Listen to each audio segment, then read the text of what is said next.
तो फ्रेंड्स कैसे हैं आप लोग। फ्रेंड्स स्वागत है आपका मेरे चैनल पे जिसका नाम ऊपर जाएंगे। फ्रेंड्स मैं इस चैनल पे इलेक्ट्रिकल ऑटोमेशन से रिलेटेड वीडियो बनाता हूं। तो ज़्यादातर जो हमारे वीडियोज होते हैं फ्रेंड्स वो इंडस्ट्रियल इलेक्ट्रिकल वर्क से रिलेटेड होते हैं। तो अगर आप ऐसी वीडियो में इंटरेस्टेड रहते हैं तो हमारे चैनल को सब्सक्राइब जरूर कर लीजिए फ्रेंड्स। अगर आपको हमारा वीडियो अच्छा लगता है तो हमारे वीडियो को लाइक और शेयर भी जरूर कीजिए फ्रेंड्स। तो चलिए आज का वीडियो शुरू करते हैं। आज के वीडियो में हम समझने वाले फ्रेंड्स स्लिप-रिंग इंडक्शन मोटर वाले ईओटी क्रेन के बारे में, जिसमें पेंडेंट लगा होगा फ्रेंड्स, मास्टर कंट्रोलर नहीं लगा होगा। इसकी कंट्रोल वायरिंग कैसे करेंगे इसके बारे में समझेंगे फ्रेंड्स। तो मैंने मास्टर कंट्रोलर ईओटी क्रेन का वायरिंग पहले ही बनाया है। अगर वो वीडियो देखना है तो आप वहां से जा सकते हैं, उसमें आपको कुछ बेसिक डिटेल्स मिल जाएंगे। अगर आपको ड्राइव वाले वीएफडी कंट्रोल वाले आपको ईओटी क्रेन की वायरिंग देखनी है तो वो भी वीडियो मैंने बनाया, वो भी लिंक डाल दूंगा डिस्क्रिप्शन में, तो वहां भी देख सकते हैं। और विदाउट ड्राइव आप हमारे कॉन्ट्रैक्टर के थ्रू जो हमारा क्रेन की वायरिंग की हुई होती है, छोटे क्रेन की वायरिंग, वो भी देखना, तो उसके लिए भी मैंने वीडियो बनाया, वो भी आप देख सकते हैं फ्रेंड्स।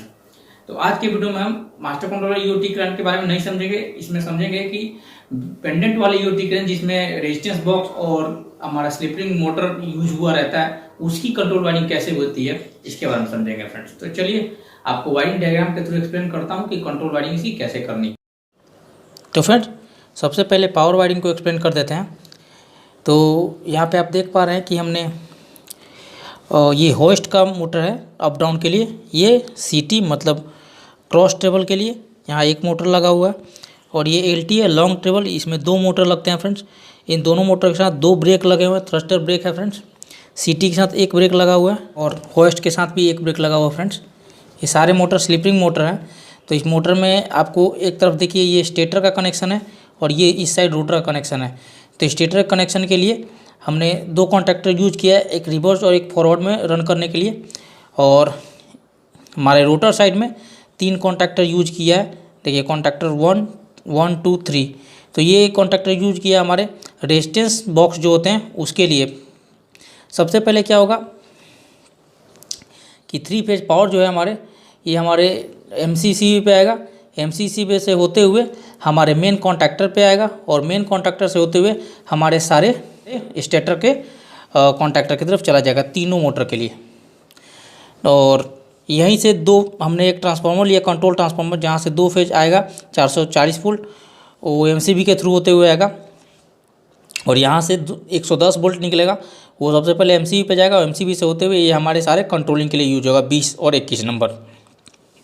और इस तरफ देखिए सबसे पहले हमारा जो पावर है होस्ट के लिए है, तो ये सबसे पहले हमारे फ्यूज पे आया, फ्यूज से होते हुए हमारे दोनों कॉन्टैक्टर को, मतलब ये होस्ट का और ये लोअर मूवमेंट का कॉन्टैक्टर है, तो इन दोनों पे सप्लाई चला गया। लेकिन यहाँ से जो इस पे गया फ्रेंड्स, ये सेम फेज सीक्वेंस में गया, दोनों का फेज सीक्वेंस सेम रहा, लेकिन आउटपुट में देखिए फ्रेंड्स यहाँ आर वाई बी, और यहाँ पे देखिए ये आर वाई बी पे चला गया और वाई वाई पे रहा, और बी आर पे चला गया। मतलब यहाँ पे फेज सीक्वेंस चेंज हो गया आउटपुट में। मतलब इस कॉन्टैक्टर पे जब रन करेगा मोटर तो दूसरे डायरेक्शन में रन करेगा। उसके बाद क्या होता है, ओवरलोड रिले पे दिया, ओवरलोड रिले से होते हुए कॉन्टैक्टर पे चला गया, और हमारे ब्रेक को सप्लाई डायरेक्ट 3 पे चला गया। जैसे इसमें से कोई भी कॉन्टैक्टर लगेगा तो ब्रेक को सप्लाई जाएगा, ब्रेक रिलीज हो जाएगा।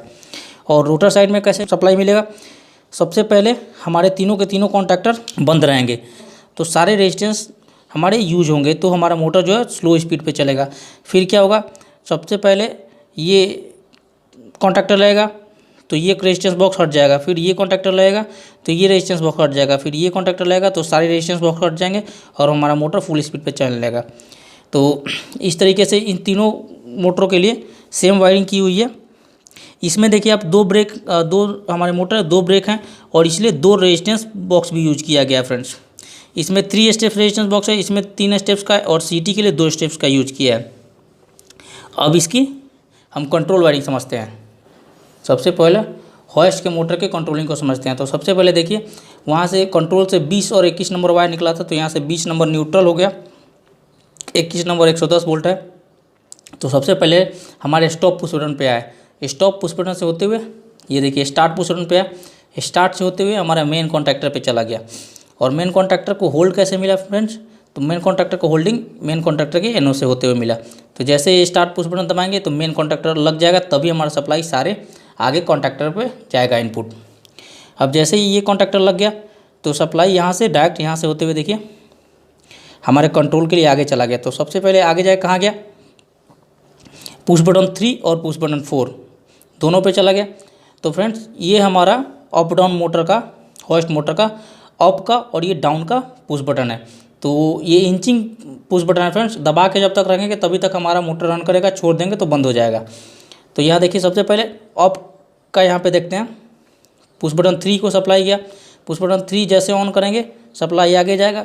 पुश बटन 4 उस समय ऑफ होना चाहिए, तो NC है यहाँ पे इसलिए, तो ये ऑफ है, ये दबाए ये ऑफ है तो आगे सप्लाई जाएगा। और सबसे पहले कहाँ चला जाएगा 1L, मतलब कि हमारा जो ये कॉन्टैक्टर है इस कॉन्टैक्टर का NC यूज किया है, तो डाउन का कॉन्टैक्टर बंद होना चाहिए। कॉन्टैक्टर से होते हुए NC से होते हुए हमारे कॉन्टैक्टर को चला गया 1H पे। ये कॉन्टैक्टर को सप्लाई मिल गया 110 वोल्ट। और न्यूट्रल कैसे मिल रहा है, तो न्यूट्रल सबसे पहले ओवरलोड रिले के NC पे जाएगा, ओवरलोड रिले के NC से होते हुए हमारा ये जो है रोटरी लिमिट स्विच है। तो रोटरी लिमिट स्विच में क्या होता है फ्रेंड्स, रोटरी लिमिट स्विच देखिए यहाँ पे एक पिक्चर दिखा रहा हूँ, इसमें देखिए आपको रोटरी लिमिट स्विच है ये। इसमें 2 हमारे लिमिट होते हैं, एक मोटर रिवर्स में जब घूमेगा तो एक लिमिट लगेगा, एक फॉरवर्ड में घूमेगा तो एक लिमिट लगेगा। और इसमें हम इसके लिमिट को ऐसे घुमा के सेट कर सकते हैं कि हम फॉरवर्ड में कितना रन कराना चाहते हैं और रिवर्स में कितना रन कराना चाहते हैं। इस तरीके से हम अप और डाउन के मूवमेंट को बंद कर सकते हैं जितना भी चाहें उतने पोजीशन पे। तो इस तरीके से यहाँ पे देखिए अप और डाउन दोनों के लिए NC यूज किया है लिमिट स्विच का। तो यहाँ NC से होते हुए सबसे पहले कहाँ गया, फिर यहाँ पे आया हमारा ग्रेविटी लिमिट स्विच पे। ग्रेविटी लिमिट स्विच क्या होता है फ्रेंड्स, कि इसमें जब हमारा ये लिमिट मान लो किसी वजह से काम नहीं करता है, तो अगर हमारा होस्ट जो है ज़्यादा ऊपर ना चला जाए, ऊपर जाएगा तो फिर टकरा के टूटने के चांसेस ज़्यादा होते हैं फ्रेंड्स, इसलिए ग्रेविटी लिमिट स्विच यूज किया जाता है। तो उस समय ये ग्रेविटी लिमिट स्विच लगेगा जब ज़्यादा ऊपर जाएगा तो, और ग्रेविटी लिमिट स्विच लगते ही यहाँ NC NO हो जाएगा और ये ब्रेक हो जाएगा और ये बंद हो जाएगा। जैसे अब ये कॉन्टैक्टर लग गया 1H कॉन्टैक्टर मान लो, तो 1H कॉन्टैक्टर जैसे लग गया तो यहाँ सप्लाई 1H का NO NC हो जाएगा, तो यहाँ से कॉन्टैक्टर का सप्लाई आगे चला जाएगा। आगे जाएगा तो सबसे पहले 1AR1 है जो ये हमारा फर्स्ट टाइमर है, तो टाइमर को सप्लाई मिला, टाइमर को सप्लाई मिलते ही तो टाइमर का यहाँ पे देखिए NO यूज किया है। तो उस समय जब तक ये हमारा टाइमर का टाइमिंग पूरा नहीं होगा तब तक ये NO ही रहेगा, जैसे टाइम पूरा होगा ये NC होगा। हमारा ये पहला रेजिस्टेंस बॉक्स का जो पहला कॉन्टैक्टर है वो लग जाएगा और हमारा एक स्टेप रेजिस्टेंस का हट जाएगा हमारे सर्किट से, तो मोटर की स्पीड थोड़ी बढ़ जाएगी। अभी मोटर सबसे स्लो में होगा, यहाँ थोड़ा सा बढ़ेगा, फिर जैसे ये लगेगा उसके बाद ये लगते ही ये हमारा NO NC हो जाएगा और यहाँ सप्लाई दूसरे टाइमर पे चला जाएगा। दूसरे टाइमर जैसे लगेगा, दूसरे टाइमर का जितना हमारा टाइम का सेटिंग पूरा होगा तो ये NO NC हो जाएगा टाइमर का, और ये दूसरे स्टेप का कॉन्टैक्टर।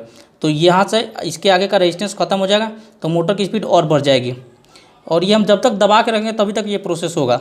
और फिर ये लगते हैं ये NO NC होगा और तीसरा टाइमर लग जाएगा, तीसरे टाइमर का NO NC होते हुए हमारा लास्ट का कॉन्टैक्टर लग जाएगा और सारा रेजिस्टेंस हट जाएगा और मोटर फुल स्पीड पर रन करने लगेगा। तो ये हमारा होस्ट के मोटर का मूवमेंट है फ्रेंड्स। तो इसी तरीके से जब इधर से ये पुश बटन दबाएंगे फ्रेंड्स डाउन का, तो डाउन का पुश बटन दबाएंगे तो ये पुश बटन उस समय ऑफ होना चाहिए, तो ये ऑफ होगा तभी सप्लाई आगे जाएगा, और ये कॉन्टैक्टर भी ऑफ होना चाहिए, तो सभी सप्लाई हमारे दूसरे स्टेटर कॉन्टैक्टर पे जाएगा फ्रेंड्स। दूसरे स्टेटर कॉन्टैक्टर पे तो इधर से सप्लाई मिल गया 110 वोल्ट और यहाँ से 0 वोल्ट। सबसे पहले स्विच में 2 हमारे NC यूज किया, दूसरे NC से होते हुए इसको मिलेगा फ्रेंड्स। इसमें डाउन में काउंटर वेट यूज नहीं किया फ्रेंड्स। और जैसे ये ऑन होगा तो फ्रेंड्स सप्लाई यहाँ से यहाँ NO यूज किया इसका, तो यहाँ से होते हुए आगे चला जाएगा।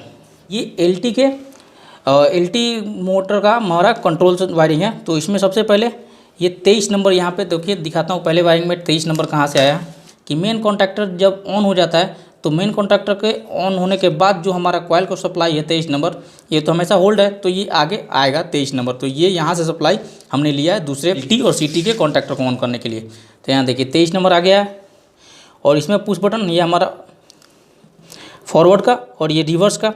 तो इसमें सारी वायरिंग सेम है, इसमें बस ये है कि फ्रेंड्स यहाँ पे जो हमारा लिमिट स्विच यूज किया गया ये LT के लिए है, तो लिमिट स्विच यूज किया गया हमारा ये limit switch cross limit switch है फ्रेंड्स, लीवर वाला।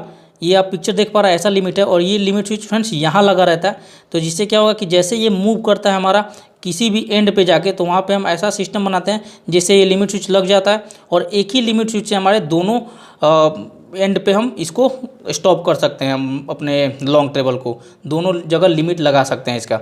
इसमें एक और चीज़ होता है फ्रेंड्स कि दोनों ओवरलोड जो रिले होते हैं ये सीरीज में कनेक्ट किए होते हैं। सबसे पहले पहला ओवरलोड KNC से होते हुए दूसरे ओवरलोड रिले KNC पे जाएगा, दूसरे ओवरलोड रिले KNC से होते हुए हमारे लिमिट स्विच से होते हुए हमारे स्टेटर कॉन्टैक्टर पे चला गया, और इसी लिमिट स्विच के दूसरे एनसी को यूज करके हमने दूसरे कॉन्टैक्टर पे दे दिया, जिससे क्या होगा कि किसी भी डायरेक्शन में हम अपने मोटर को स्टॉप करेंगे लिमिट स्विच से अगर टच होता है तो यहाँ देखिए जैसे ये पुश बटन ऑन होगा, ये स्टेटर कॉन्टैक्टर को चला गया तो हमारा मोटर एक डायरेक्शन में मूव करेगा। और उसी तरीके टाइमर का सेम जैसा भी वायरिंग बताया वैसा ही है, लेकिन इसमें यहाँ पे देखिए जैसे एक टाइमर ऑन हो रहा है, टाइमर के एनो से दो कॉन्टैक्टर ऑन हो रहे हैं यहाँ पे। तो दो कॉन्टैक्टर इसलिए ऑन हो रहा है क्योंकि फ्रेंड्स यहाँ पे आपको जैसे बताया था मैंने कि दो रेजिस्टेंस बॉक्स यूज किए हुए हैं, तो दोनों मोटर एक साथ रन करता है और एक ही डायरेक्शन में रन करता है। तो एक बार मान लो कि पहला रेजिस्टेंस बॉक्स जब ऑन का एक स्टेप का कॉन्टैक्टर लगेगा तो दोनों लगेगा, जिससे क्या होगा दोनों की स्पीड एक साथ इंक्रीज और डिक्रीज करेगी।